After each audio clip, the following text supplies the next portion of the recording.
Hello, everyone, and thank you for joining me yet again. This is the 18th talk in my series on theological discussions, and the title of this talk is Prophets of Christ. In the early church community, the office of prophet was actually an office that was quite alive and well. And prophets basically worked beside priests within the early church community.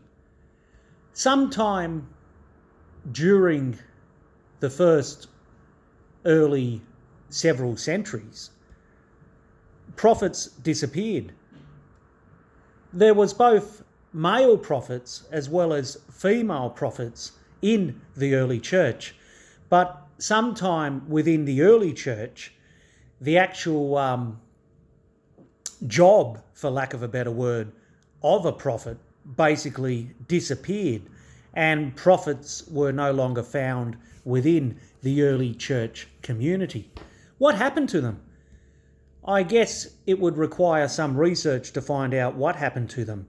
We may not know.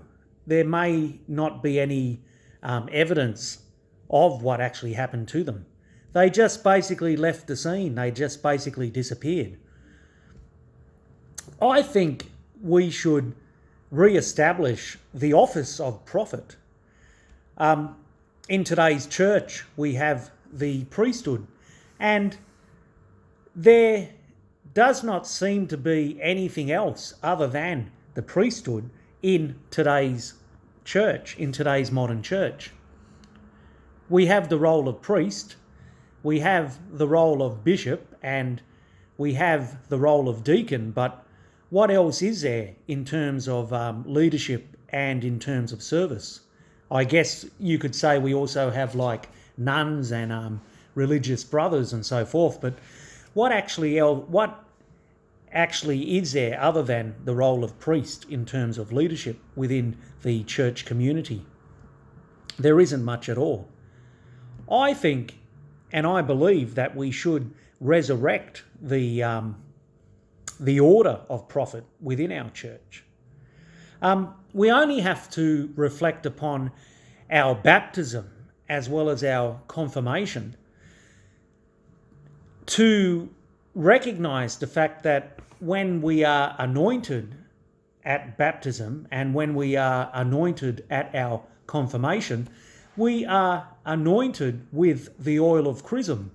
And basically, the oil of chrism comes from the word Christ, the anointed one of God.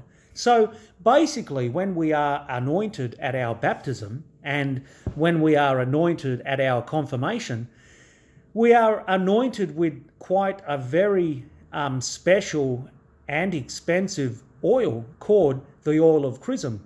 And basically, when we are anointed with this oil, we take on the role of priest, prophet, and king.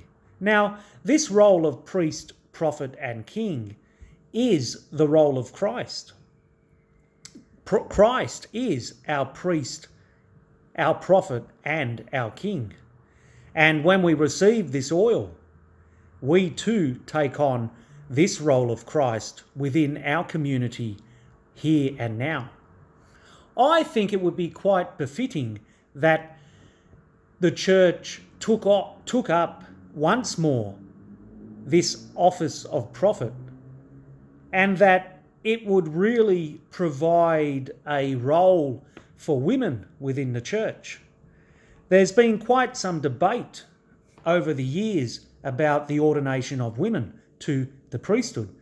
I believe that if we resurrected, for lack of a better word, the order of prophet, if we had the order of prophet within our church, this could be a role for both men and women alike.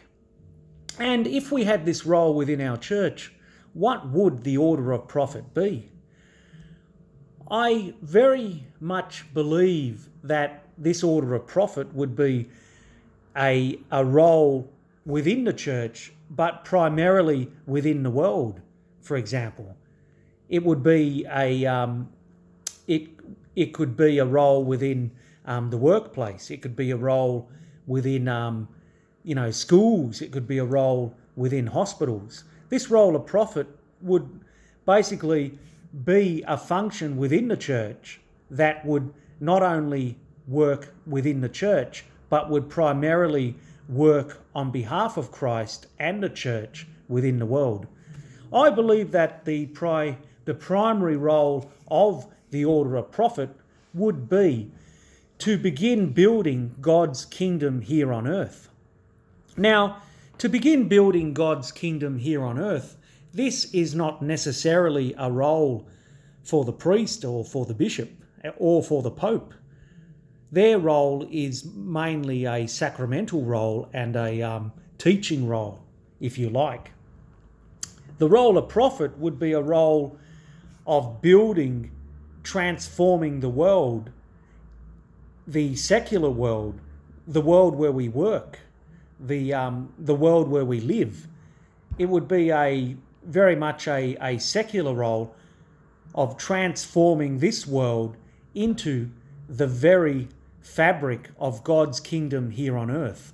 And I think this will be an exciting endeavour for the future church, the church of the future. And I look forward very much to being involved in such an endeavour. If you like this video, please like it. Hit the like button down below. Share this video with as many people as you can. And I would like each and every one of you to subscribe to my channel. And all of us together can do great things for God.